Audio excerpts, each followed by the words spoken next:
बला साहब आप सवाल कर लें।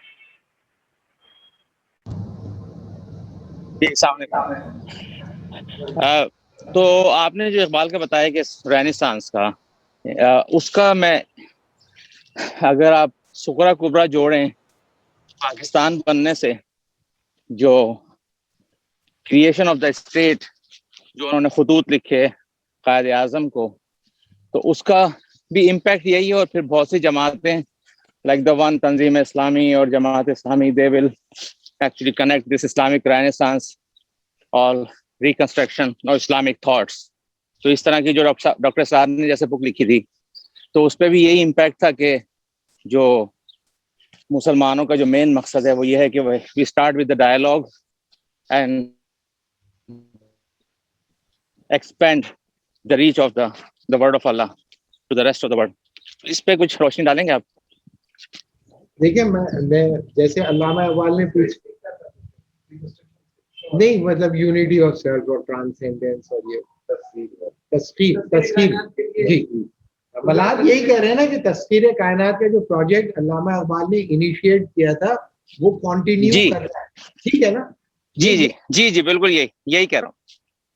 और डिफरेंट थॉट प्रोसेस में उसके डिफरेंट स्टेप्स आए ना, क्योंकि उन्हीं के खतूत से उसकी अगर आप प्रैक्टिकल इम्प्लीमेंटेशन देखें तो पाकिस्तान बनने से लेके और जो जमातें कुछ भी नहीं कर पाई अब तक, तहरीकी मूवमेंट्स, वो सब इसी नजरिए को लेके चल रही हैं, रिकंस्ट्रक्शन को।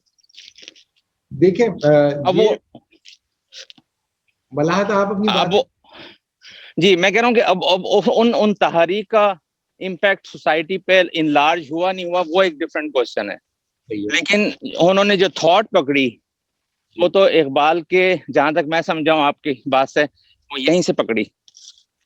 देखिए, जो तस्कीर है कायनात का वो एक मिनट पहले मैं इसको जवाब दे दूं वरना फिर मैं भूल जाऊंगा। देखिए, अल्लामा इकबाल ने जिस तरह साइंस को लेके भी कहा था कि भाई आप जो है साइंस को इस्तेमाल कर सकते हैं, तो अगर आप देखें कि बिल्कुल आपकी ये बात ठीक है कि बहरहाल उसको लोगों ने यही किया कि भाई आप साइंस भी पढ़ें और फिजिक्स भी पढ़ें और बॉटनी भी पढ़ें और बायोलॉजी पढ़ें और केमिस्ट्री पढ़ें और इस्लाम भी पढ़ते रहे सब साथ। तो टेक्निकली अगर आप देखें तो यही हो रहा है, लेकिन जो इशू था, अगर फर्ज किया कि हम लोग मुखलिस हैं अल्लामा इकबाल के साथ और अल्लामा इकबाल मुखलिस हैं इस्लाम के साथ, देखें ये जो जवाब है उसकी असम्पशन ये है कि हम मुखलिस हैं इकबाल के साथ और इकबाल मुखलिस है इस्लाम के साथ। अगर ऐसा ही है तो इसका मतलब ये है कि फिर तो लोगों ने कोशिश की कि भाई, उन्होंने कहा भाई साइंस भी पढ़ लो, जो ट्रिग्नोमेट्री भी पढ़ लो और ये भी पढ़ो और इंग्लिश भी पढ़ो और वेस्ट को भी देखो, और उसमें जो है कब मुसलमान जो है वो कंट्रीब्यूट कर रहे हैं। और ये कि जो साइंटिफिक डिस्कोर्स है उसके अंदर ठीक है पाकिस्तानी नहीं शामिल हुए, लेकिन किसी ना किसी लेवल पर मुसलमान किसी ना किसी सतह पर, अगर यूरोसेंट्रिक डिस्कोर्स में ही देखें तो बहुत सारे मुसलमान वहां पे बैठे हुए, उन्होंने इस्लाम को भी नहीं छोड़ा, फिजिक्स को भी पकड़ा हुआ है, ये भी किया हुआ है, बहुत सारी चीजें कर रहे हैं। तो इस सेंस में तो वो उस पटरी के ऊपर चढ़ रहे हैं। लेकिन सवाल जो $1 मिलियन क्वेश्चन है तो वो ये है कि इसके नतीजे में क्या इस्लाम को बरतना आसान होता जा रहा है या मुश्किल होता जा रहा है या नामुमकिन होता जा रहा है? मिसाल के तौर पे खुल्दून जो है वो एक बड़ा इंटरेस्टिंग उसका पॉइंट है, सही है, जिसको आमतौर पे लोग ज्यादा डिस्कस नहीं करते। बहरहाल मैंने इस पे पेपर भी लिखा और पब्लिश भी है, आप लोग Meta the possibility of Meta history Google पे आप लोग सर्च भी कर सकते हो। और जब मैंने वो पेपर पढ़ा तो जिस कॉन्फ्रेंस में पढ़ा था, हिस्ट्री कॉन्फ्रेंस, सब लोग सख्त सन्नाटे में आ गए और सब डिसअपॉइंट हो गए, क्योंकि उसके अंदर मैंने खुल्दून का वो पॉइंट मेंशन कर दिया था जिसमें खुल्दून ये कहता है कि अगर तारीख को जांचने का पैमाना तारीखी अमल से ही तुम निकालते हो, तो तारीख को जांचने का पैमाना अगर तारीखी अमल से ही निकालते हो तो वो तो पैमाना हुआ ही नहीं, क्योंकि वो तो हिस्टोरिकली स्पेसिफिक है और कल्चरली डिटरमिन्ड है और वो तो मुक़य्यद है तारीखी अमल के अंदर। तो फिर तुम ये कैसे बता सकते हो कि तारीख सही सिमत में जा रही है या गलत सिमत में जा रही है? सही है, ये बड़ा सीरियस प्रॉब्लम उसने रेस किया। और जिस तरह हमारे यहाँ मौलाना आतिफ हैं फरमाते हैं हम किस गली जा रहे हैं, किस गली जा रहे हैं, अपना कोई ठिकाना नहीं। सही है। तो ये भी, इससे भी पता चलता है कि न सिर्फ ये कि खुल्दून ने सही मसला देखा था, मौलाना आतिफ ने, और मौलाना आतिफ के जितनी ऑडियंस है और जो जो उसको पढ़ते हैं और सुनते हैं और सर धुनते हैं, उन सब ने भी ये मसला है उनके लिए कि हम सही सिमत में जा रहे हैं कि गलत सिमत में। खुल्दून ने इसका मसले का हल बताया। खुल्दून ने इसका हल ये बताया कि भाई आप ये देख लो कि कुरान और सुन्ना के करीब हो रहे हो या दूर हो रहे हो, तो इसमें रॉकेट साइंस नहीं है, सिंपल। क्योंकि जो स्टैंडर्ड होता है वो हिस्टोरिकली स्पेसिफिक नहीं होता। हिस्ट्री को जांचने का पैमाना हिस्टोरिकल कैसे होगा? अगर हिस्ट्री को जांचने का पैमाना हिस्टोरिकली हो गया तो फिर तो वो पैमाना ही नहीं हुआ। तो ए हिस्टोरिकल होना चाहिए पैमाना। ए हिस्टोरिकल पैमाना है कुरान, लेकिन उसने सिर्फ कुरान नहीं कहा, उसने कुरान एंड सुन्ना दोनों कहा। तो इस वजह से जो है, अगर फर्ज कर लेते हैं कि जो मजहबी तहरीकें थी और इन्होंने अल्लामा इकबाल के इस कहने के ऊपर कि मियाँ आप वेस्टर्न डिस्कोर्स को भी पढ़ो और ये भी पढ़ो और समझो और फिर रिकंस्ट्रक्ट करो एक सिस्टम ऑफ थॉट को, और वो ऐसा सिस्टम ऑफ थॉट होना चाहिए जो मुसलमानों को के इंटेलेक्चुअल कॉन्शियसनेस को ही कन्वेंस ना कर पाए, बल्कि इंसानियत बहैसियत मजमूई के, क्योंकि वो खलीफा जो है वो इंसान सिर्फ मुसलमानों का नहीं है बल्कि पूरी इंसानियत का है। लिहाजा तुम्हें ऐसा सिस्टम डेवलप करना है जो कि डिफीट कर दे उस पूरे सिस्टम्स को या उन तमाम कंपीटिंग सिस्टम्स को जो इसके साथ कंपीट कर रहे। तो ये मुमकिन है जो अल्लामा इकबाल ने आइडेंटिफाई किया है या बाद में उनके आगे चलने वाले लोगों ने इसको फॉलो किया है।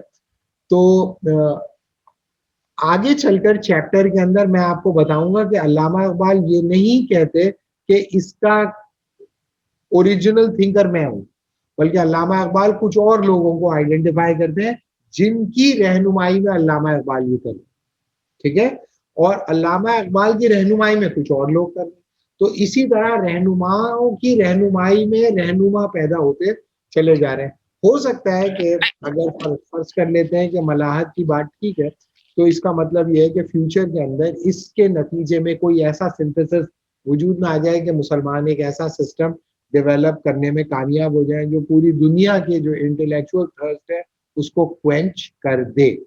लेकिन ये जो डिस्कोर्स है इसमें एक बड़ा खतरनाक किस्म का ट्विस्ट है जिसको अल्लामा इकबाल ने खुद ही आइडेंटिफाई कर दिया है और उसको मैंने यहाँ पर मेंशन भी कर दिया है। वो हम अभी देख लेते हैं जब थ्योरी ऑफ एमिनेशन का चक्कर यहाँ पे खत्म होगा। इससे पहले कि आप जाएं आगे, तो जो जब भी कोई टूलिंग तो दे दी ना, अब उसका टूल की यूटिलाइजेशन मल्टीपर्पज हो सकती है ना। जी बिल्कुल आपको एज ए तो ये मैं ये कहना चाह रहा था कि एक टूल तो मिला, क्योंकि अगर आप देखेंगे उससे पहले तो कोई टूलिंग भी अवेलेबल नहीं थी, कोई फ्रेमवर्क अवेलेबल नहीं था इस्लामिक थॉट प्रोसेस में फॉर द एक्टिविज्म। तो वो और फिर यही था कि हमेशा यही था कि तलवार ही करते रहे। तो उसको उन्होंने चेंज करके जो था डायलॉग पे, और जिस तरह से डॉक्टर इसरार ने उसको समझा कि भाई आप जाएं, आप अमेरिकन यूनिवर्सिटीज में पढ़ें, आप हाईली एजुकेटेड हों, आप समझें उस सोसाइटी को, उस कल्चर को, उस एजुकेशन को और फ्रेमवर्क को जहां से वो आ रहे हैं, और फिर उसका एकेडमिकली जवाब दें। तो ये मैसेज उन्होंने जो है वो फ्रेमवर्क क्रिएट किया। उसके बाद फिर आप जाके रोड पे तहरीकें लेके आए। जी बिल्कुल। तो मेरा ये ख्याल है कि ये बात से तो अल्लामा इकबाल एग्री करेंगे, लेकिन जो पहली बात थी आपकी कि फ्रेमवर्क अवेलेबल नहीं है, इसी चैप्टर में अल्लामा इकबाल ने ये कहा है कि ये फ्रेमवर्क जो उन्होंने दिया है वो उन्होंने बोरो किया है। वो मैं अभी आपको बताता हूँ। अब आप क्वेश्चन कर लो, आप क्या कह रहे हो? मैं सवाल नहीं, वो ये कह रहे हैं कि आपको इस्लाम को भी नहीं छोड़ना है और आपको कंटेम्प्रेरी इंटेलेक्चुअल डिस्कोर्स में इंटीग्रेट करना है और उसको अंडरस्टैंड करके उसको। लेकिन जो मैंने आपको खुल्दून का चैलेंज बता दिया था, मसला ये है कि ये आपको, जैसे क्रिस हेजेस कहता है ना, why people follow the famous people and why people are famous, People are famous because of being famous, and why they are famous? Because being more famous, you know. तो अब जो इस वक्त की जो दुनिया है वो किसी के पीछे इसीलिए चलती है कि बुनियादी तौर पर एक मैकेनिज्म है जिसने ये बता दिया कि ये बड़ा आदमी है। बड़ा आदमी जो है वो कॉन्सेंट ऑफ द पीपल से नहीं हो रहा पब्लिक स्फेयर के अंदर, बल्कि वो तो एक सिस्टमेटाइजेशन के जरिए मैन्युफैक्चरिंग कॉन्सेंट्स हैं, जो कि चॉम्स्की आपको बताता है, मार्क्यूजे आपको बताता है, और जॉर्ज ऑरवेल आपको बताता है। तो ये बजाते खुद के रिफ्लेक्ट करना कि भाई ये जिसे हम नॉलेज समझे वाकई कोई बहुत बड़ी नॉलेज है भी कि नहीं, इसके लिए आपके पास कोई होना चाहिए। जरूरी नहीं है कि जो चैलेंज आपके सामने चैलेंज बना के पेश किया जा रहा है एक्चुअली वो चैलेंज है ही नहीं। ये बिल्कुल ऐसे ही है जैसे बिल्ली के बच्चे को आपने मोजा दे दिया और मोजे के अंदर एक बॉल डाल दिया और बॉल डाल के आपने फेंक दिया। तो बिल्ली के बच्चे को पता नहीं है, बिल्ली के बच्चे की शिकारी इंस्टिंक्ट है, वो उसके ऊपर हमला करता है, उसको पकड़ता है और उसको भगोड़ता है और समझता है कि उसने शिकार कर लिया। ये मुमकिन है कि इंसान के बच्चे में और बिल्ली के बच्चे में फर्क होता है। इंसान का बच्चा जब बैठा हुआ होता है और पीछे से आप बॉल फेंकेंगे तो इंसान का बच्चा बॉल को नहीं देखेगा, पलट के पीछे देखेगा।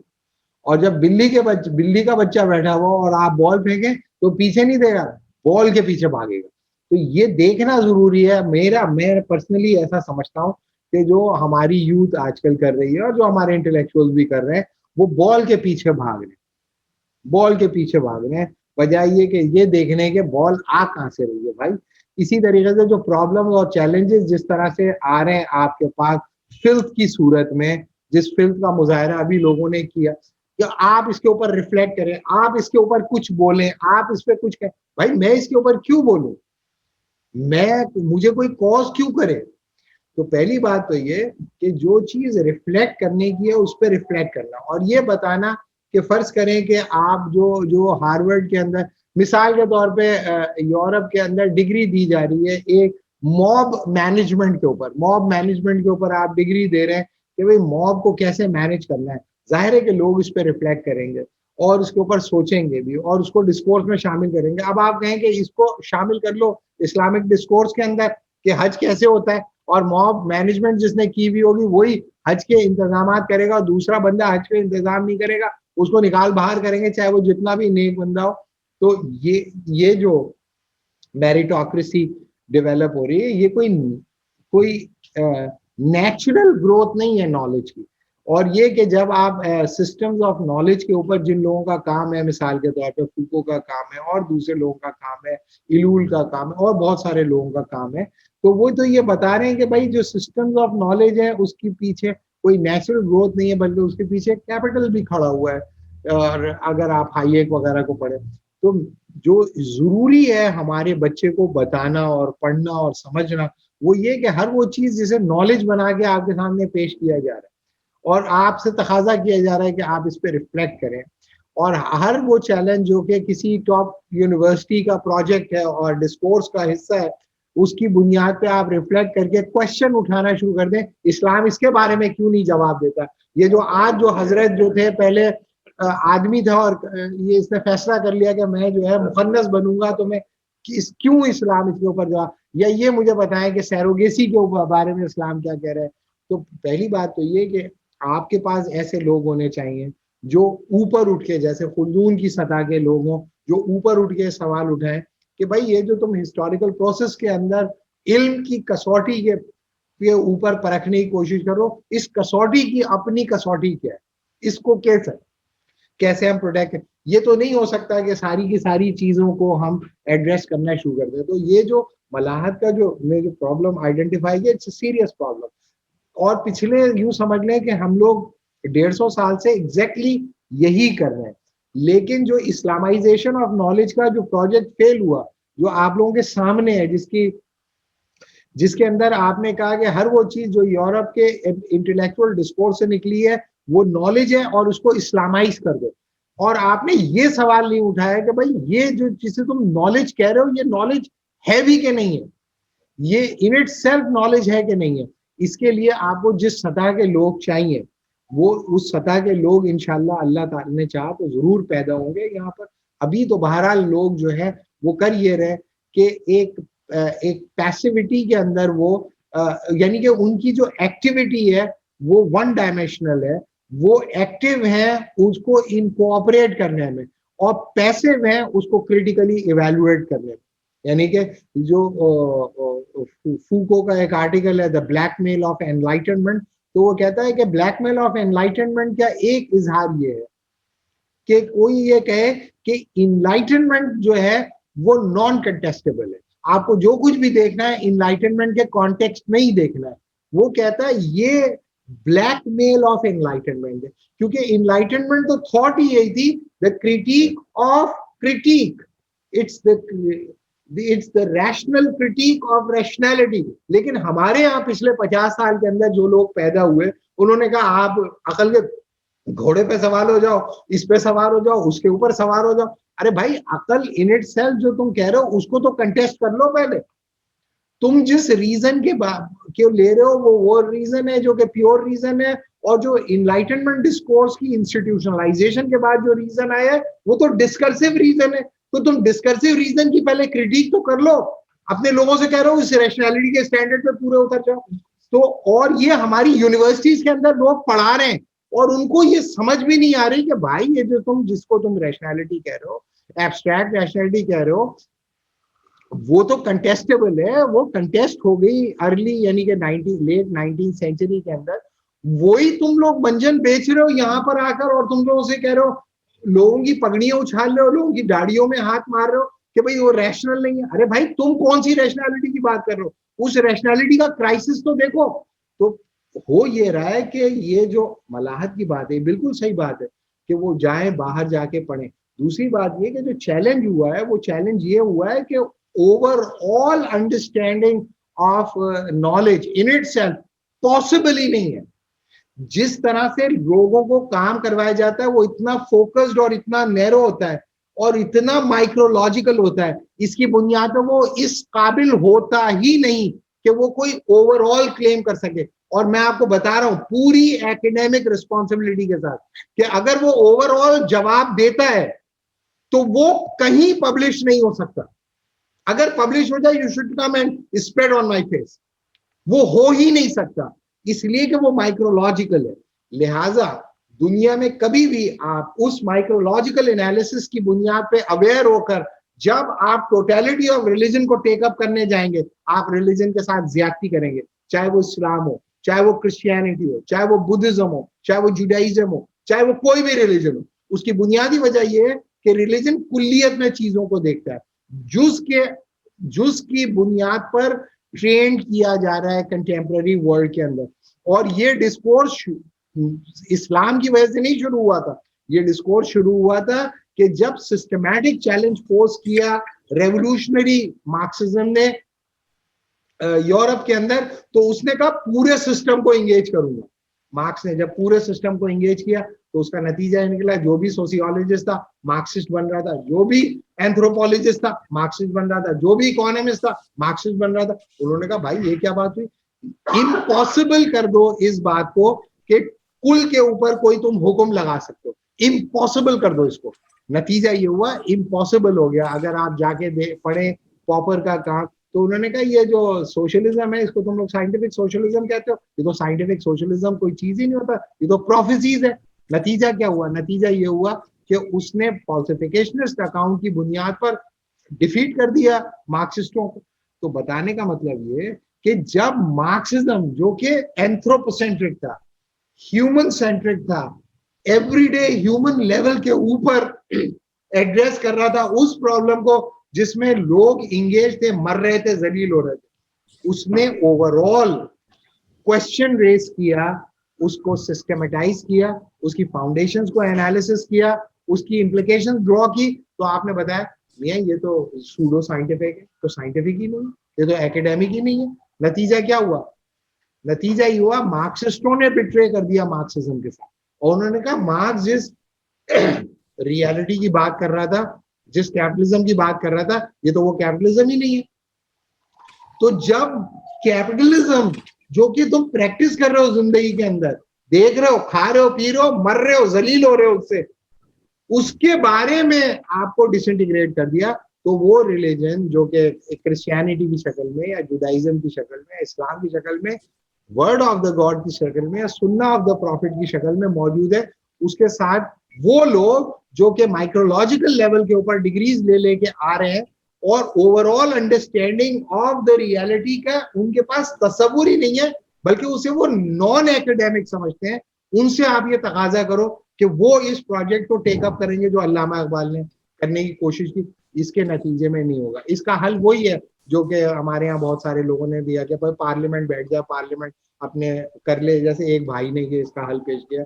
आप देख लें पार्लियामेंटेरियन की शक्लें शक्लें देख लें उनकी, अभी जाएं सबकी शक्लें देख लें आप लोग, और फिर आप एक्सपेक्ट करें कि ये मतलब जो लोग, जिन लोगों की ज़हनी हालत ये है कि वो इलेक्टेड लोग वो वोट गलत डाल दे रहे हैं, ये उनकी ज़हनी हालत है। अभी इधर डालना है या इधर डालना है, तुझे ये नहीं पता चल रहा किधर डालना है, वो आपको बताएगा सिस्टमेटाइजेशन करके, क्योंकि इंडिविजुअल केपेबल नहीं है, सिंथेसाइज मैकेनिज्म होना चाहिए, जिसके पास इक़्तिदारी कुव्वत भी हो, वो करेगा। उसकी शक्ल तो देखें आप।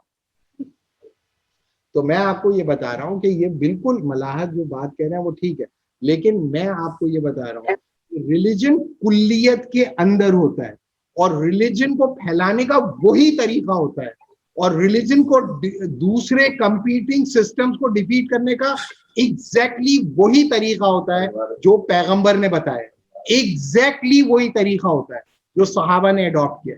इसके अलावा कोई दूसरा तरीका, कम अज कम ये तरीका वर्क नहीं करेगा, ये वर्क नहीं करेगा। उसके और दूसरी बात ये कि ये बात समझना कि फर्ज करें कि डायलॉग करने का मतलब ये होता है कि आप आके बैठ गए और वो आके बैठ गया और डायलॉग शुरू हो गया, ऐसा नहीं होता।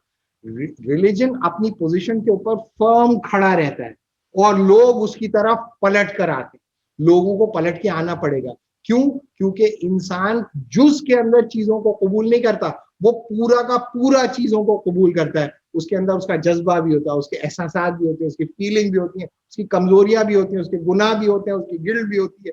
वो सारे के सारे को एक ही स्विंग के अंदर रिलीजन एड्रेस करता है। सवाल ये है कि लोगों को वैसा तैयार होना पड़ेगा जैसा कि पैगंबर ने तैयार किया था अपने लोगों को, और वो लोग अगर मौजूद हैं उनको ये पूरे मॉडर्न डिस्कोर्स को भी वो डिफीट कर सकते हैं अपनी कैपेसिटी का। लेकिन इसका मतलब ये नहीं है कि हम ये कह रहे हैं कि भाई आप जो है साइंस नहीं पढ़ो और आपके पास मिलिट्री आपकी स्टैंडिंग ना हो और आप भूखे मर रहे हो और पेट पे आप पत्थर बांध लो, वो भी आप करो, लेकिन आप ये नहीं करो कि सबके सब ये काम करेंगे। सबके सब काम नहीं करते। हर कोई माज बिन जबल नहीं होता भाई, हर कोई माज बिन जबल नहीं होता, हर कोई हजरत अली नहीं होता, हर कोई हजरत अबू बकर नहीं होता, हर कोई हजरत उमर नहीं होता। ऐसे ही कोई नहीं मशहूर हो जाता दुनिया के अंदर जिनको जो के। तो इसी तरह पूरे मुसलमानों को सब साइंस पढ़ने चले गए है। अभी मैं क्लास ले रहा था पीएचडी के स्टूडेंट्स की, पीएचडी फिलोसफी ऑफ साइंस की क्लास ले रहा हूं, पूछ रहा हूं कि भाई डिफाइन करो साइंस को डिफाइन नहीं कर पा रहा, पीएचडी का स्टूडेंट। तो भाई उसकी बुनियादी वजह क्या है कि वो जो नॉलेज वो हासिल कर रहा है वो प्रोसीजरल है, प्रोसीजरल नॉलेज है, सिस्टम इंटीग्रेशन की नॉलेज है, सिस्टम में इंटीग्रेट, उसको सिस्टम को चैलेंज करने की नॉलेज है ही नहीं वो। अब आप कह रहे हो यूनिवर्सिटी का, अरे भाई यूनिवर्सिटी का आदमी आपके ख्याल में इसलिए यूनिवर्सिटी जाता है, यूनिवर्सिटी में हार्वर्ड इसलिए पढ़ने जाता है वो क्यों कहे इंसानी का मसला हल करूंगा? ये तो बड़ी एक यानी आइडियलिस्टिक किस्म की बात है। अरे भाई सीधी सी बात ये है कि एक आदमी जो 3 मिलियन रुपए या डॉलर, 2 मिलियन डॉलर जो है वो खर्च कर रहा है डिग्री हासिल करने के लिए, आपके ख्याल में वो इंसानियत का मसला हल करने के लिए कर रहा है?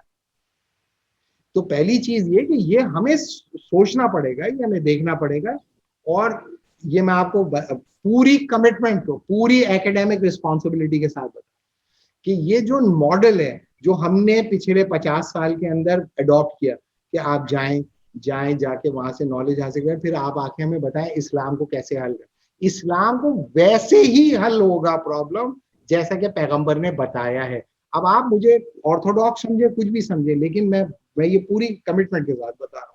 और अगर वो माइक्रोलॉजिकल लेवल के ऊपर आता है तो सबसे सीरियस प्रॉब्लम इस वक्त जो क्राइसिस है नॉलेज का, साइंस का नहीं, नॉलेज इन इटसेल्फ का, वो क्राइसिस है जो एरिस्टोटल ने पहले दे दिया था कि भाई तुम माइक्रोलॉजिकल लेवल के ऊपर ग्रो तो कर दोगे नॉलेज, उसको सिंथेसाइज कौन करेगा?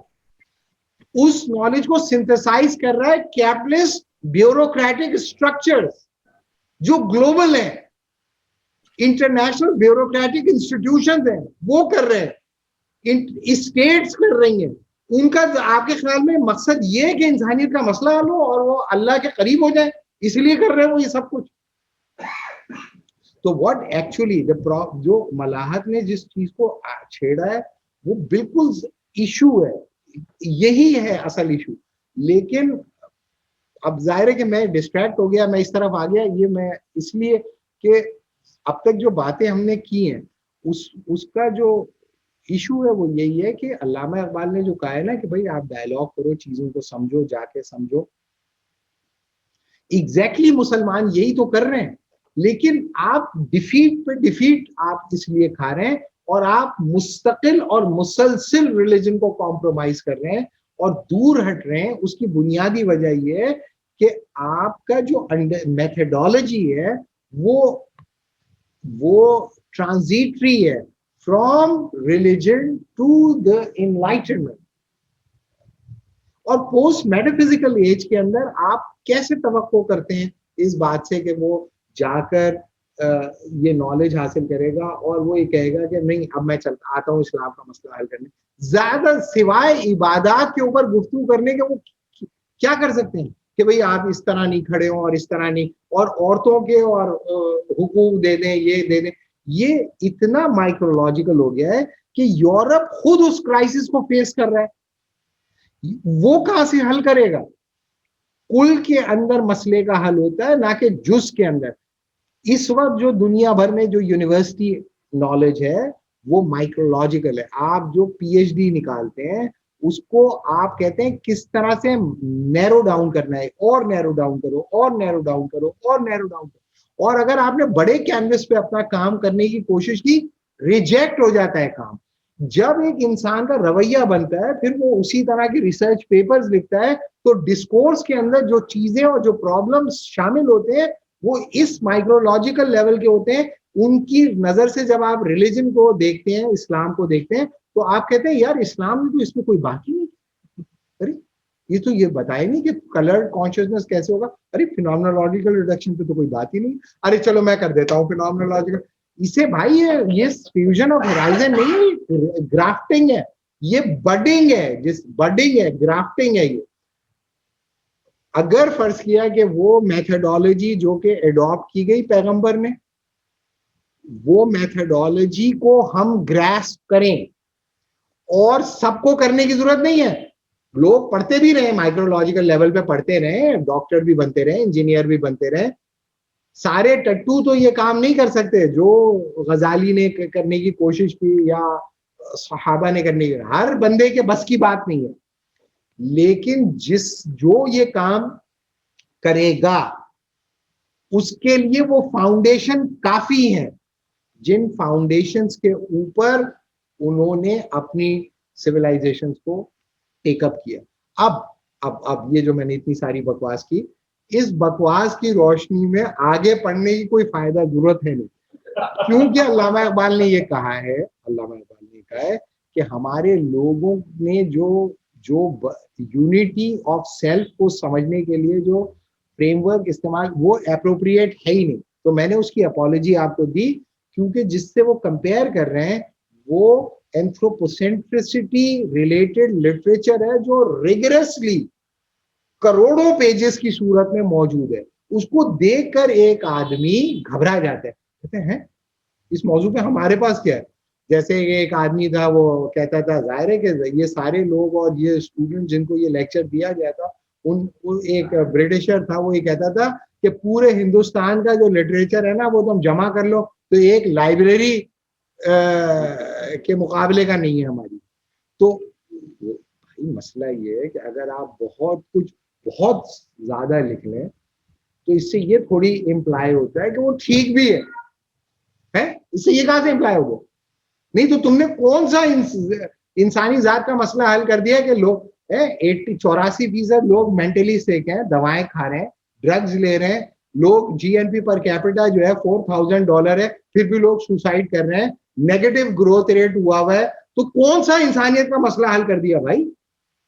और 150 साल के अंदर कौन सी तोप चला दी? पिछले 150 साल तक तो लोगों को मारते रहे। तो ये कहना है कि कोई चीज ज्यादा लिखी हुई है तो वो सच्ची है और कोई चीज कम लिखी हुई है तो वो इररेलेवेंट है, इनएप्रोप्रिएट, ये कोई आर्ग्यूमेंट नहीं है ठीक, ये कोई ठीक आर्ग्यूमेंट नहीं है। जिस तरह एक जमाने में किसी ने कहा कि भाई हाथी क्या क्या क्या होता है, तो उन्होंने कहा भाई हाथी क्या होता है, तो लोगों की जिम्मेदारी लगा दी कि हाथी पे लिखें, तो जो वेस्टर्न वर्ल्ड है उसने हाथी के ऊपर लिखना शुरू कर दिया।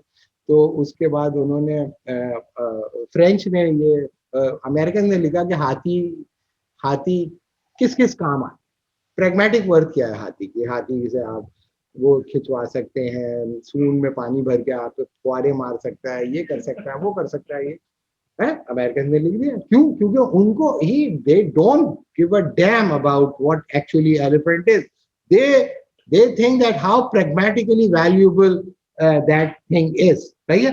अच्छा, तो फ्रेंच के पास आया तो फ्रेंच ने कहा कि हाथी सेक्स कैसे करता है, ये इस तरह करता है, यूं करता है। उन्होंने सारी तवज्जो उसकी सेक्स पे और उसकी हुस्न पे, कान इसके माशाल्लाह इतने लंबे हैं, दुम ऐसी छोटी है और यूं आप चोटी की तरह बनी हुई है, और बहुत सुनते थे हाथी की दुम का, देखा तो साले के रस्सा बना था।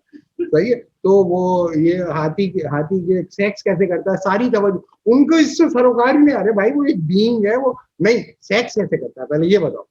इसी तरह फिर आ गए जर्मन्स, और जर्मन्स ने 7 वॉल्यूम के ऊपर ये कहा कि हमने ये देखा है, 7 वॉल्यूम उन्होंने लिखे कि हाथी जो एलिफेंट है इसकी एटमोलॉजिकल रूट क्या है। अब हम जो है इसके ऊपर मजीद लिखेंगे बाद में कि हाथी आया कैसे, फिर हाथी होता क्यों है, फिर ये हम देखते रहेंगे और लिखते रहेंगे।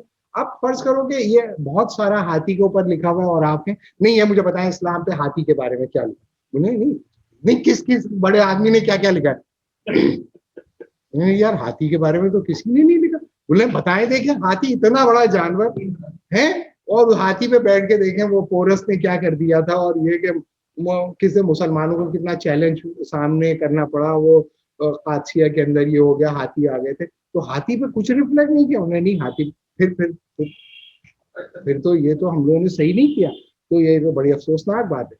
तो कहेंगे भाई हाथी इतना इंपॉर्टेंट था ही नहीं कि हम उसके ऊपर इतना लिखते, इतना उस पर हमने तवज्जो नहीं दी।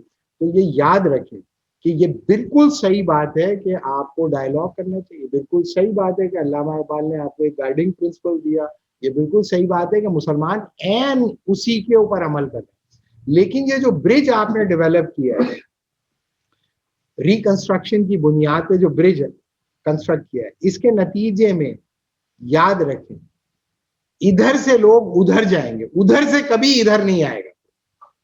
उधर से कोई bridge has to be crossed over, nobody stage at bridge. तो ये there is you have to be clear about it.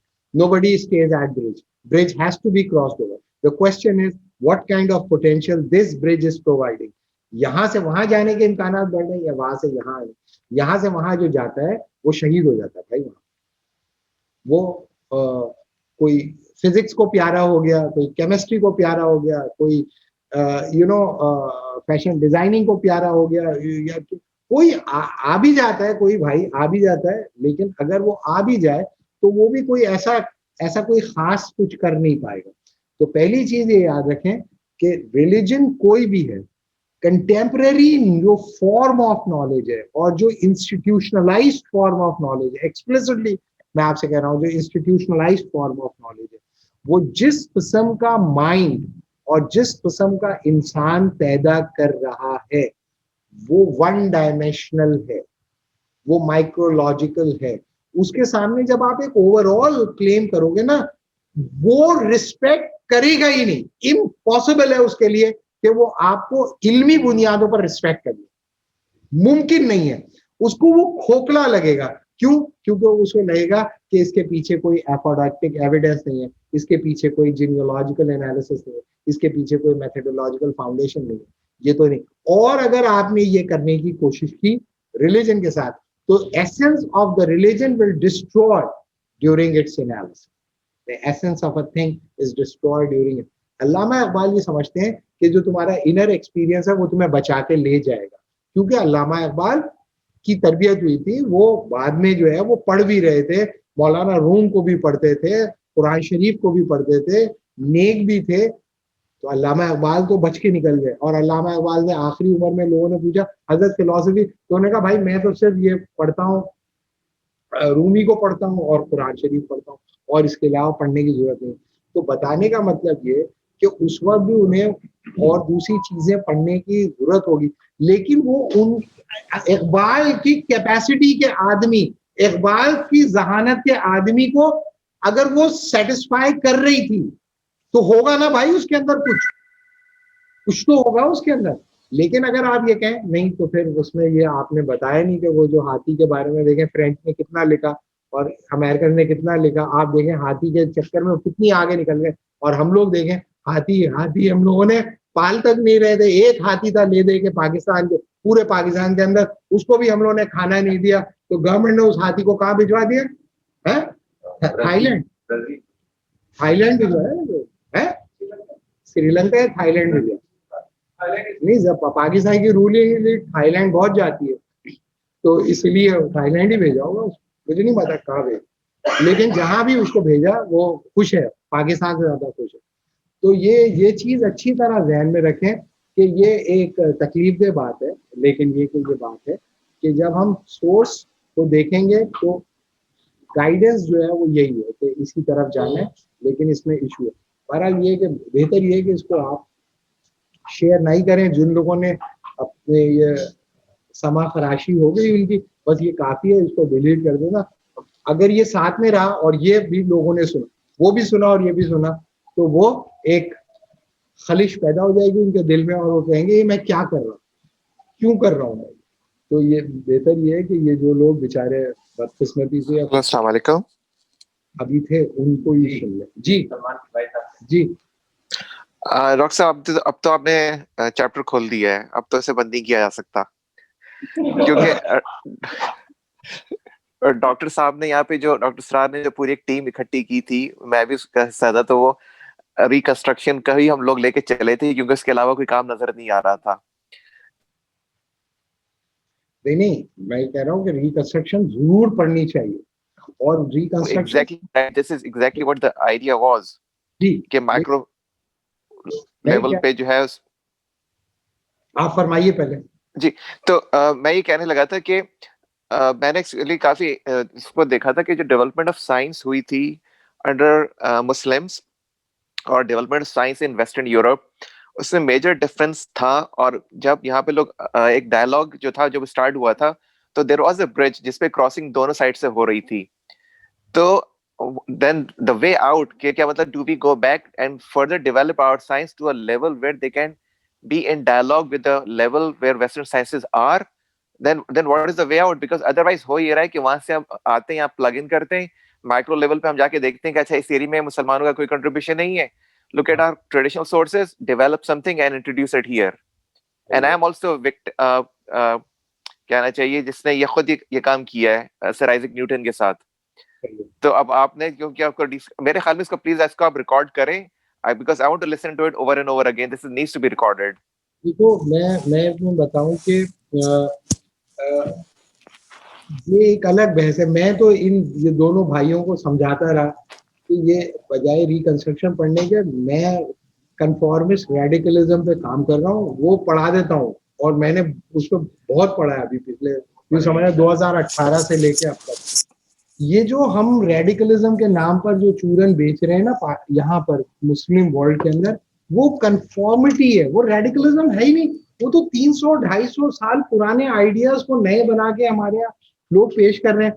तुम लोग तो समझदार लोग थे कि तुम लोगों ने बहरहाल अपनी फील्ड के अंदर तो काम कर लिए ना, और तुम अब इस लेवल पे भी आ गए हो कि तुम सेटल हो गए, ये रिफ्लेक्ट कर रहे हो कि यार मुझे क्या करना चाहिए और क्या नहीं करना चाहिए, और तुम, अल्लाह ने तुम्हें इस काबिल भी बना दिया है कि तुम्हें रोजी रोटी का भी कोई प्रॉब्लम नहीं कि यार मैं अगर इसमें छलांग मारी मेरे बच्चे को।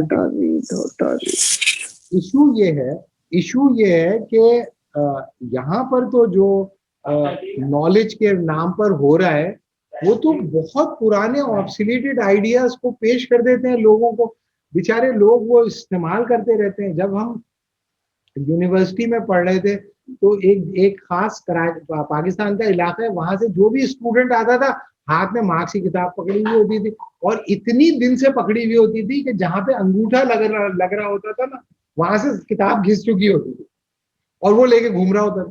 तो हम उससे कहते हैं भाई ये जो तुम किताब है वो तो बहुत अच्छी बात है, तुम पढ़ो, इसमें पढ़ने में कोई मसला नहीं है, लेकिन इसके आगे फिर फ्रैंकफर्ट स्कूल ऑफ थॉट आ गया, फिर क्रिटिकल थियरिस्ट आ गए, फिर ये तो बहुत पुरानी बात हो गई, बहुत पुरानी।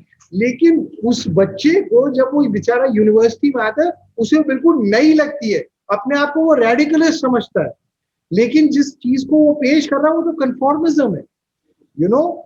और ये प्रॉब्लम, ये जो क्राइसिस है, ये सिर्फ फलसफे में कम से कम उसे पता तो चल जाता है। मैं वो तो अब हमारे यहाँ फेमिनिज्म को देख लो, जो लोग हैं एक जुमला उनको सिखा दिया, conform social construct patriarchy, social construct अरे patriarchy social construct 19th century का डिबेट है भाई, खत्म हो गया। कौन कहता है वो अभी तक? यहाँ पे आप उन बच्चियों को बिठा के ट्रेनिंग दे रहे हो शेरिटन के अंदर और बता रहे हो सोशल कॉन्स्ट्रक्ट है। अरे भाई social construct theory constructive realism ने उड़ा के फेंक दिया उसको। कहाँ की बातें कर रहे हो? किस दुनिया में बैठे हो? और वो समझ रहे हैं हम रेडिकल हैं, हम नए लोग हैं। अरे नए नहीं हो भाई, पुराने हो, बहुत ज्यादा, एक्सट्रीमली पुराने। तुम्हारे आबा अजदाद के पैदा होने से पुराने आइडियाज को लेके चल रहे हो। इस तूफाने बदतमीजी में, इस इंटेलेक्चुअल वल्गैरिटी में ये मुमकिन नहीं है कि हम उस सिस्टमेटाइजेशन को और उस ठहराव के साथ जिसमें कांट ने लिखा या हेगल ने लिखा या अप टू सम एक्सटेंट बर्गसा ने लिखा, अगर आप बर्गसा को पढ़े, एंजाइटी है उसके अंदर, फ्रस्ट्रेशन है उसके अंदर कि भाई ये क्या हो क्या रहा है यहाँ पर, साइंस के नाम पे कर क्या रहे हैं ये लोग। बर्गसा फिलॉसफी ऑफ साइंस के में बड़ा इंपॉर्टेंट आदमी है। वो आदमी जो कि यूरोप के अंदर बैठा हुआ है वो परेशान था। अब हमारा आदमी जो है वो 21वीं सदी की साइंस के बारे में ये सवाल उठाए कि भाई ये आप इसको मुझे बताएं, ये प्रॉब्लम है। तो आप हो ये रहा है, आप what actually people are doing, they are actually managing the creation of the reality in terms of their analysis of religion. They are managing, सिर्फ वो मैनेजमेंट कर रहे हैं उस चीज की जो कि एक ऐसे माइंड ने कंस्ट्रक्ट कर दी है। दूसरी बात ये कि अगर कोई आदमी ये समझता है कि वो फ्री स्पेस के अंदर है और वो फ्री रिसर्च करेगा, ये बिल्कुल गलत ख्याल है भाई। फ्री स्पेस नहीं है रिसर्च करने की। जो लोग दुनिया में रिसर्च कर रहे हैं वो सारी असेंबली लाइन रिसर्च है। असेंबली लाइन रिसर्च जैसे असेंबली लाइन प्रोडक्शन होती थी ना मार्क्स के सिस्टम में, कि एक आदमी एक मशीन के ऊपर खड़ा हुआ है, एक पुर्जा बना रहा है, उसको पता नहीं है पुर्जा जाके फिट कहाँ होगा। ये जो लोग थोक के हिसाब से पीएचडी की स्कॉलरशिप मिलती है और उनसे कहते हैं ये दो चीजों में कॉजल रिलेशनशिप निकाल के देखो, वो ये सवाल क्यों नहीं उठाता कि इस कॉजल रिलेशनशिप को अगर मैंने इस्टेब्लिश कर दिया तो तुम करोगे क्या? इसका है उसकी जरूरत उस इंटेलेक्चुअल की, वो ये सवाल उठाए कि भाई ये जो मैं कॉजल रिलेशनशिप इस्टेब्लिश कर, लोग समझते हैं कि साइंटिस्ट बेचारे जो कॉजल रिलेशनशिप इस्टेब्लिश करते हैं उससे ये कंप्यूटर बना है, उससे ये गाड़ी बनी, उससे वो मिसाइल बना। अरे भाई जो न्यूक्लियर बॉम्ब बना रहे थे ना, उनको भी पता नहीं था वो बना क्या रहे हैं, उनको यही नहीं पता था। और जब धमाका हुआ तो उसने कहा from now on we are all son of bitches, ये उसने कहा धमाका करने के बाद। उसको पता ही था क्या बनाने जा रहे हैं भाई। तो उसको बना कौन रहा था?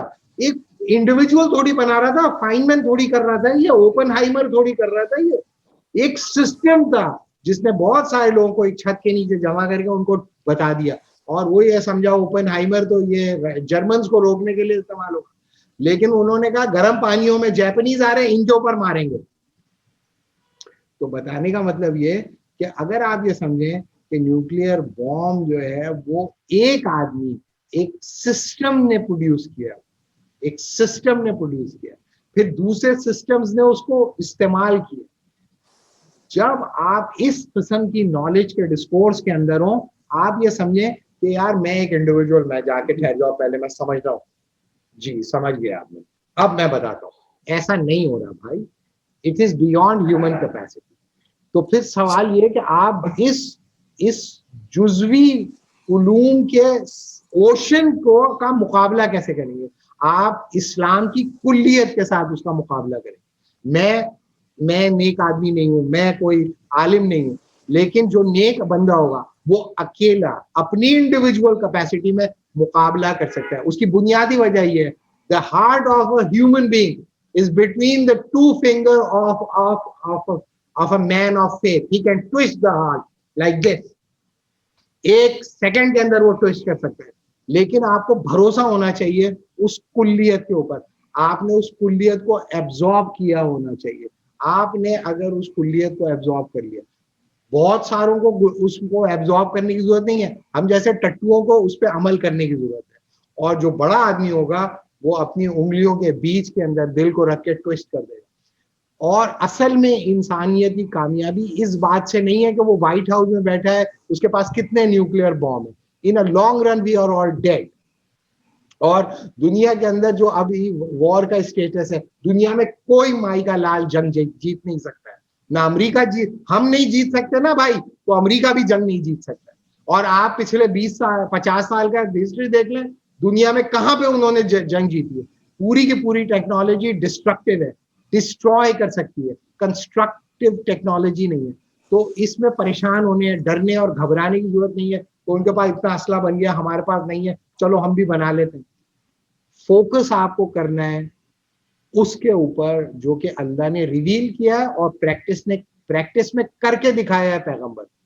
अगर वो कर लिया हमने, जो कि कोई भी इंसान किसी भी वक्त कर सकता है, और उसके लिए कोई पाई पैसे की जरूरत नहीं है, ना उस पर जीएनपी पर कैपिटा की जरूरत है, ना आपको इंफ्रास्ट्रक्चर की जरूरत है। आपको एक अच्छा इंसान बनने की जरूरत है। उसकी बुनियाद, आपको जरूरी नहीं है कि आप चाइनीज से जाके ले लें, आप चाइनीज को कन्वर्ट कर सकते। चाइनीज को अमेरिका डिफीट नहीं कर सकता, चाइनीज को हम डिफीट करेंगे। हम कैसे डिफीट कर, हम उनको कन्वर्ट करेंगे। और कन्वर्ट करने के लिए ना आपको लड़ने की जरूरत है, ना तलवार चलाने की जरूरत है। आपको यकीन होना चाहिए जिस सच के ऊपर आप खड़े हैं वो सच है। अगर आपको यकीन ही नहीं है वो सच है, तो फिर जाके आप अपना दिमाग का इलाज कराओ। जिस चीज को तुम सच ही नहीं समझते, उस सच की सदाकत के लिए दूसरे उलूम पे तुम्हें इन्हिसार करना पड़ रहा है, और उसकी बुनियाद पर तुम जंग लड़ने निकले हो। ये कैसे हो सकता है भाई?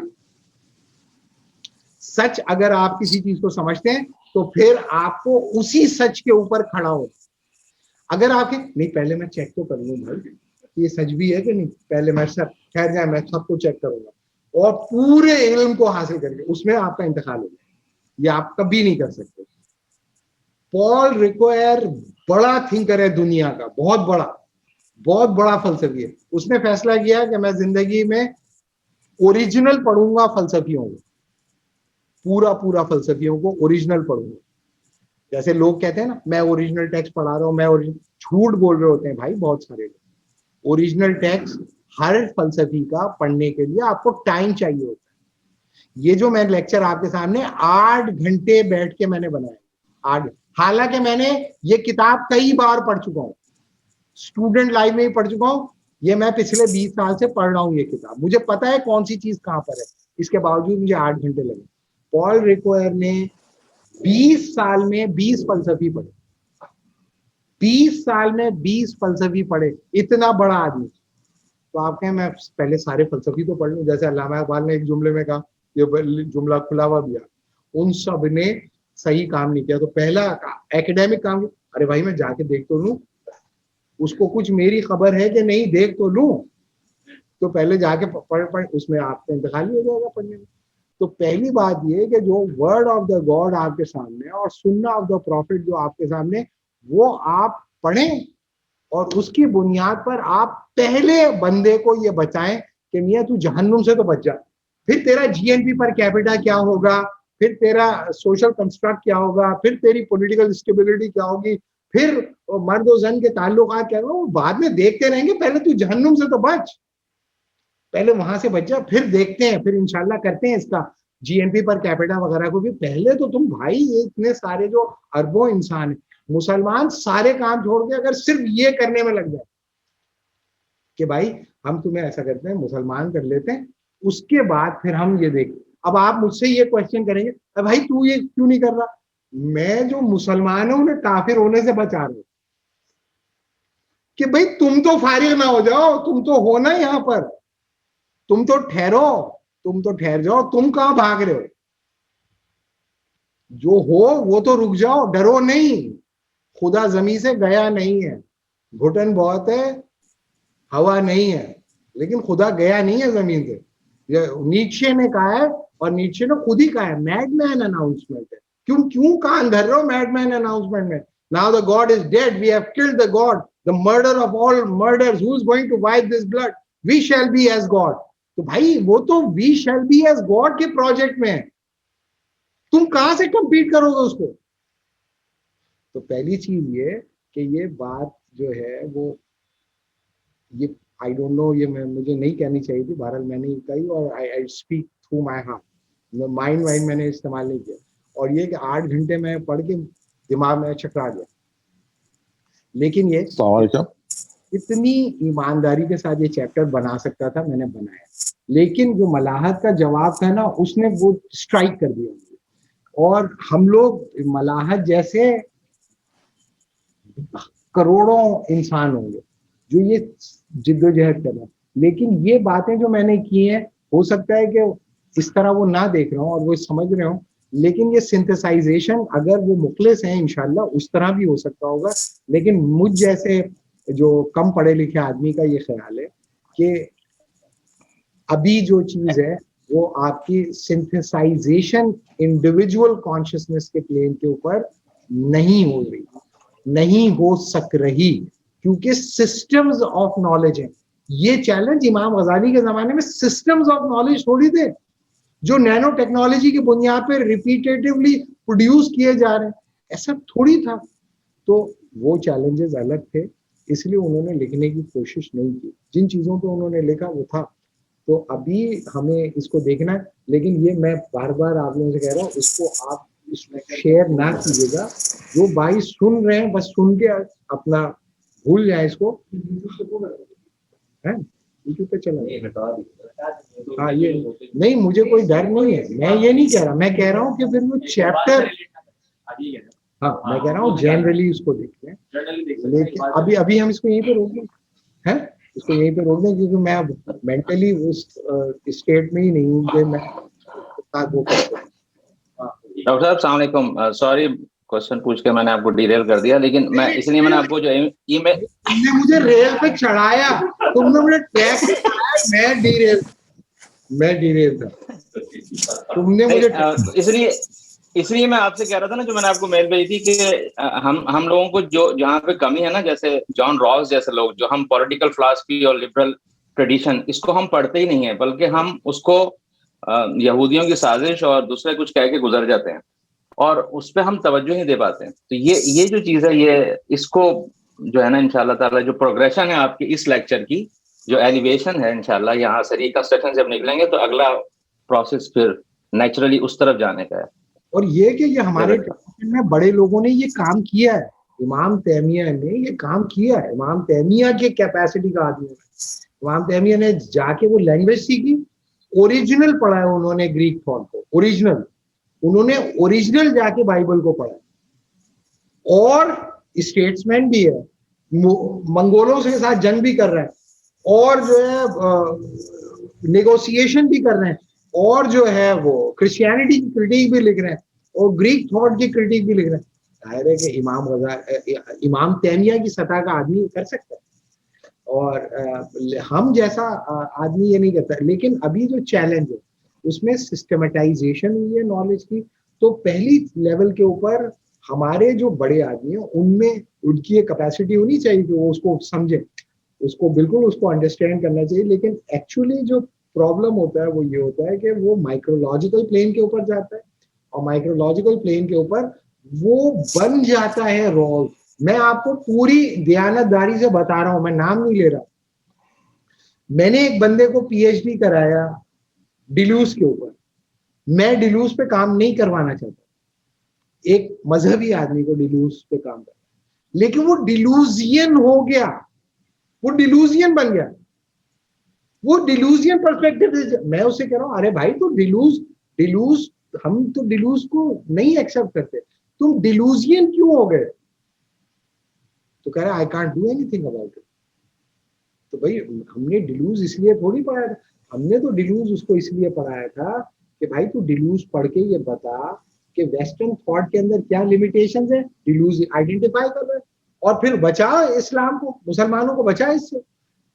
वो डिलूज हो गया, वो उसको डिलूज को अप्लाई करना शुरू कर दिया उसने पाकिस्तानी सोसाइटी के ऊपर, पाकिस्तानी कल्चर के ऊपर, इसके ऊपर उसका। अरे भाई ये थोड़ी करना था, अगर वो ये नहीं करेगा उसके पेपर पब्लिश ही नहीं होंगे, और जो वो लिख देगा पीछे कहेंगे हजरत ने फरमाया था। अरे हजरत ने ये नहीं फरमाना था, हजरत को ये अंडरस्टैंड करना था, फरमाना कुछ और था।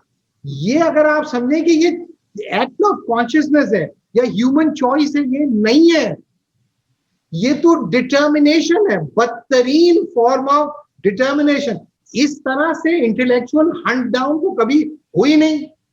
पाकिस्तान के अंदर जो सोशियोलॉजी और साइकोलॉजी और एंथ्रोपोलॉजी के अंदर पेपर पब्लिश हो रहे हैं, जाए आप उनको देखें, सारा का सारा यहाँ का इंडिजीनियस डाटा उठाकर दे देते हैं, आओ मारो हमारी गर्दन, इस तरह मार दें, सारा इंडिजीनियस डाटा उठा के दे देते हैं और उनको वो ठग से पीएचडी दे देते हैं। अबे भाई डाटा कलेक्शन की मशीन हो तुम लोग, तुम्हारा कॉन्शियसनेस नहीं है, तुम्हारा जमीर नहीं है, क्या कर रहे हो भाई तुम लोग, और क्यों कर रहे हो ये काम?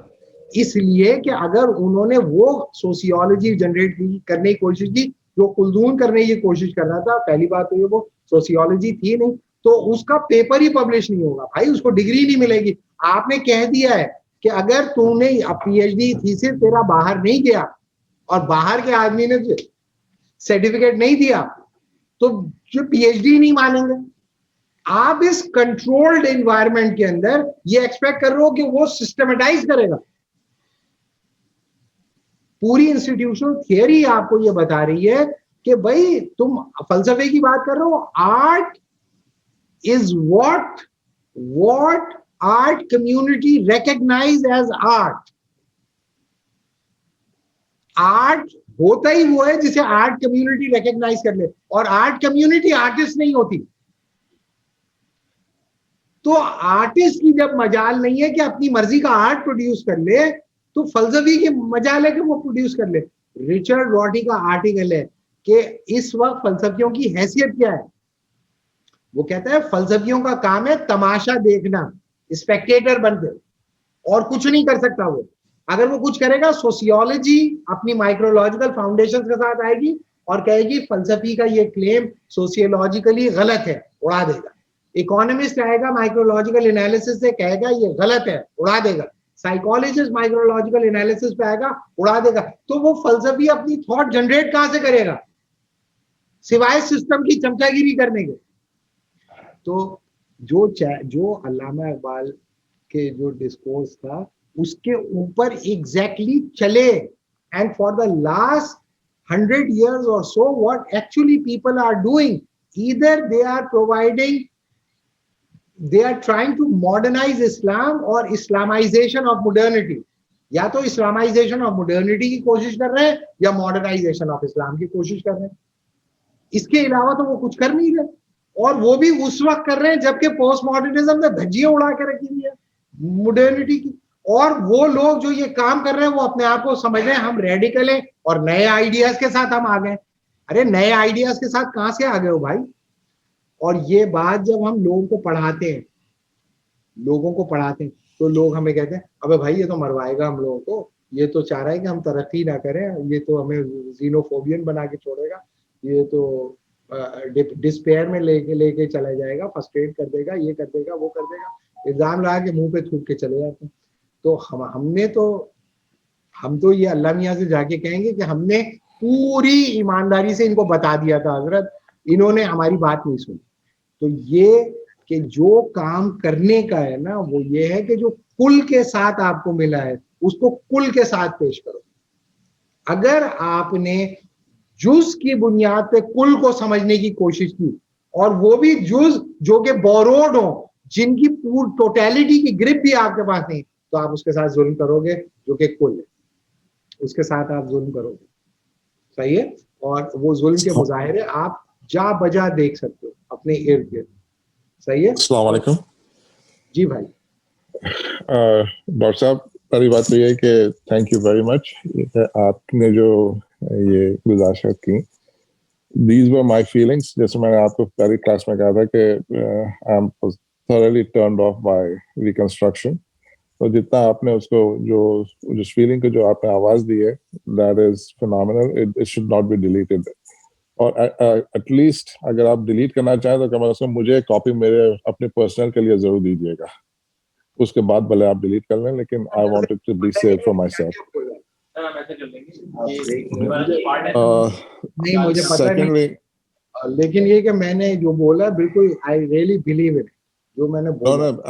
Absolutely, thank you for voicing the feelings. मैंने ये फीलिंग्स अपने चंद दोस्तों में जो मलाहत भी उसमें शामिल है, मैंने कुछ और अल्फाज में मैंने कहा था, वो अल्फाज में पब्लिक गैदरिंग में दोहराए नहीं जा सकते, लेकिन आपने जो अल्फाज दिए हैं, thank you very much for that. Doctor साहब, ये सलमान बात कर रहा हूँ मैं।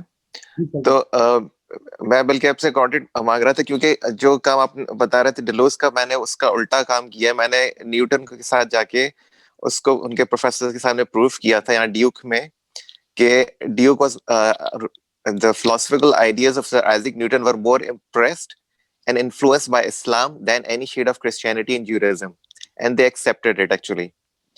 तो वो सही है। देखो यार, अगर देखो मैं जब था तो मुझे एक ऐसा उस्ताद मिल गया था जो जिन उतारता था। सही है। हमारे उस्ताद जो थे वो एग्जॉर्सिज्म के माहिर थे, और वो उतारते थे मगरिब का जिन, पहले बड़ा आपका जिन उतार देते थे। तो मैं जब था तो मैं भी मार्क्स से बहुत इन्फ्लुएंस था, कांट से बहुत इन्फ्लुएंस था। तो मुसलमान जब किसी चीज को इन्फ्लुएंस होता है तो उसमें कुछ चीजें उसको हरी हरी नजर आने लगती। सही है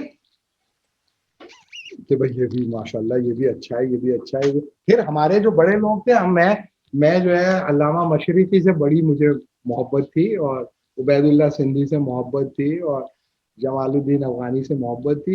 एक आम आदमी को होती है, एक यंग आदमी को होती है। तो उन्होंने ये बताया कि मियाँ देखो, ये जो है पहले तो जिन उतारना पड़ेगा। तो उन्होंने बहुत यंग एज में हमारा जिन उतारा। उसके बाद जो है हम लोगों को तावीज भी पहना दिया कि अब हम लोगों को कुछ होता नहीं है, कुछ भी पढ़ने जरा सा जो हम लोगों पे असर होता है। इसलिए कह रहा हूँ रिकॉर्ड नहीं करो, ये फलसफे का मैं नहीं डॉक्टर साहब, ये रिकॉर्डिंग बहुत इंपॉर्टेंट है, क्योंकि बता डॉक्टर सरार ने हमारे साथ यही काम किया। उन्होंने डॉक्टर सरार ने यही काम किया पहले, कि वो हमारा जिन उतारा, फिर कहा कि अब जाओ, अब जाके जो है डिफरेंट यूनिवर्सिटीज में जाके कोई एक एरिया चूज कर लो। तो मेरे हिस्से में आया history and philosophy of science. तो but the thing is again, जो अब ये आपने बात की इज वेरी इंपॉर्टेंट है। We have never looked at it from that angle, कि हम लोगों को जो काम दिया कि भाई छोटे छोटे पैचेस लगाते जाओ, but the overall picture is not making any difference to that big picture. तो मैं एक्चुअली ये रिक्वेस्ट कर रहा था कि ये कम से कम ये रिकॉर्डिंग मुझे जरूर भेज दीजिए। तो आपकी इजाजत चाहिए थी उसके लिए। बताऊं कि हम लोग जब बच्चे थे तो एक टीवी पे एक प्रोग्राम आता था अलहुदा, डॉक्टर इसरार का। तो हमारे अब्बा जो उस वक्त थे वो लिबिया में बाहर थे, मुल्क से बाहर थे। तो उनका एक खत आते थे, उस जमाने में ईमेल कहाँ होती थी, खत आता था। तो खत में ये होता था कि सब तीनों भाई ये प्रोग्राम देखेंगे टोपी पहन के, चाहे हमने निक्कर पहनी हुई होती थी, नीचे चड्डी ऊपर टोपी, टोपी पहन के हम उसको देख रहे होते थे। और उसको और नहीं भी बैठना दिल चाह रहा होता था, लेकिन ये था कि पूछा जाता था कि ये तो जिस तरह ये हमने जब तक कि वो प्रोग्राम आता रहा तब तक हम देखते रहे। उसमें हमें डॉक्टर इसरार से ये नसीहत नहीं मिली, डॉक्टर इसरार से हमें ये नसीहत मिली कि मगरिब का मुकाबला करना है, इसकी ऐसी की तैसी नहीं छोड़ेंगे उसको। तो वो हमारी घुट्टी में अलग चीज आई। तो जाहिर एक बड़ा आदमी होता है जो अपनी तरबियत देता है, तो जाहिर है, लेकिन हो सकता है कि डॉक्टर इसरार ने इस तरह से नॉलेज को प्रॉब्लमेटाइज ना किया हो, जिस तरह से हमने फलसफे पढ़ने के बाद उसको प्रॉब्लमेटाइज किया है। और ये जो हमने प्रॉब्लमेटाइज किया ना, इसे लोग प्रॉब्लम मानते ही नहीं है। देखिए, असल में तो इंसान का वजन वहां पे होता है जहां पर उसका अपना इदारा, हमारे अपने इदारे में तो हमारी कोई नहीं सुनता। तो बल्कि हमने एक बार ये भी कहा कि भाई इसी इदारे में मेरी इज्जत नहीं है, इसके बाहर इज्जत है। तो उन्होंने कहा उनको फलसफा नहीं आता होगा ना, इसलिए वहां इज्जत है। तो सवाल ये है कि मैं, अब जो $1 मिलियन क्वेश्चन है वो ये कि आपसे सवाल इस बात पे होगा कि आपको बर्कशा समझ में आया या नहीं, इस पे सवाल नहीं होगा। लेकिन इस पे जरूर होगा सवाल कि भाई मैंने जो तुम्हें भेजा था उसका क्या हुआ, उसका क्या किया तुमने। वो तो हजरत मैंने नहीं समझा, लेकिन जो गलत समझ रहे थे उनको बता रहा था कि भाई इसमें ये नहीं हो सकता। तो ये तो मैं बता सकता हूँ कि कम से कम रोल्स के अंदर क्या चीज इस्लाम को नुकसान पहुंचा सकती है, ये मैं पूरे कॉन्फिडेंस से बता सकता हूँ। ये मैं बता सकता हूँ कि रोटी के अंदर कौन सी चीज है जो आपको हर्ट कर सकती है। ये, इसके लिए मुझे इस्लाम पढ़ने की जरूरत नहीं है, जितना इस्लाम हमें बताया है आलिमों ने उतना ही काफी है हमारे लिए। हम ये बता सकते हैं कि ह्यूमन राइट्स के नतीजे में क्या होता है, ह्यूमन राइट कंस्ट्रेंट पॉलिटिक्स करने से क्या होता है। लेकिन जो एम्फेसिस नॉलेज के ऊपर है, वहां पर हमारा इंटेलेक्चुअल मार इसलिए खाता है, वो ये समझता है कि knowledge in it self value neutral है। लेकिन जिस सिस्टम के थ्रू नॉलेज आ रही है उसको वो प्रॉब्लमेटाइज नहीं कर रहा। उसके लिए 5-6 उनके बड़े थिंकर्स हैं, उनको आपको अच्छी तरह अंडरस्टैंड करना पड़ेगा, तो आप निकल आओगे इस चीज से। तो ये तो ठीक है, अभी यहीं पे रोक लेते हैं। और ये मैं दरअसल इसको डिलीट करने का कह इसलिए नहीं रहा कि मुझे डर है, मैं ये कह रहा हूँ कि ये वाला डी लिंक्ड हो जाए, उसको तो अलग से निकाल कर, और फिर लोग, और मैं उससे सर पार्टिसिपेंट्स को तो भेजिएगा प्लीज।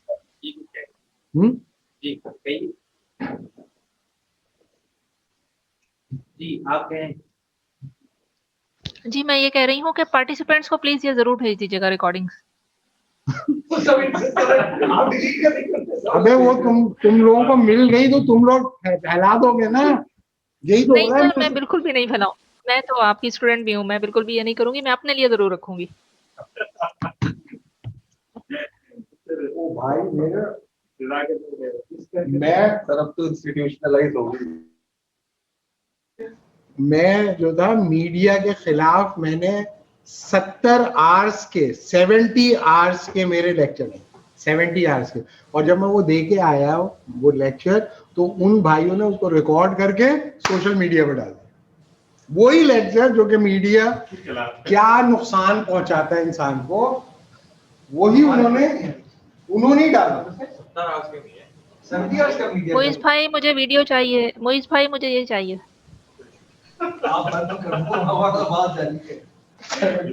उन्होंने भाइयों ने खुद ही डाला। अब तो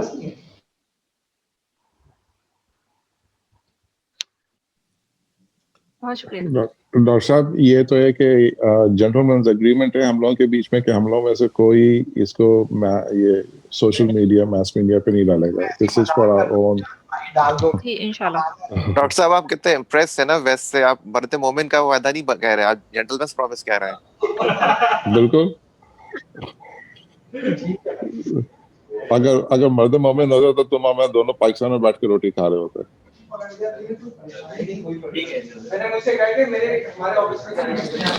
जज़ाकल्लाहु खैरा, बहुत शुक्रिया। हमें मिल जाएगी ना सर? हम सर को चेक करवा देंगे, फिर दे देंगे। जी बिल्कुल, बहुत शुक्रिया। अस्सलाम वालेकुम जी, ये ज़रूर मिलनी चाहिए।